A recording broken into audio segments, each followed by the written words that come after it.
dinaikin ya, ekonomi itu pengen diketatin ya, liquidity dalam market itu pengen ditarik-tarikin ya. Jadi kan bayanginnya kayak gini, ketika suku bunga naik ya, misal gue kasih ke kalian suku bunga 10% ya, bunganya 10%, berarti orang itu nggak pengen minjem dong, otomatis dong, karena bunganya itu mahal banget. Siapa yang, misal gue pengen buat bisnis tapi bunganya 10%, bayangin, per tahun, gue nggak akan minjem duit. Tapi ketika suku bunga diturunin, misal bunganya dari 10% jadi 1% doang, gue pasti bakal lebih baik minjem.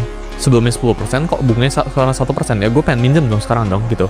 Gue pengen pinjem buat bikin bisnis dan sebagainya. Jadi ini cuma lever guys.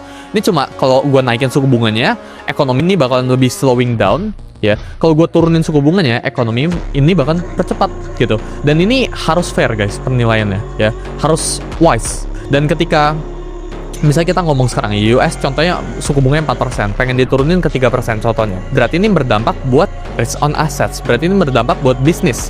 Alias kalau suku bunga diturunin, maka ekonomi akan berada dalam fase expansion. Tapi misal suku bunga udah boleh dinaikin nih, ya, kayak kita mau naikin suku bunga dan sebagainya, berarti ekonomi either akan masuk ke peak, atau kita akan recover dari resesi yang baru saja terjadi gitu ya. Jadi kan bisa kotak-kotakin langsung di mapping ya. Sekarang kita tuh ada di fase mana?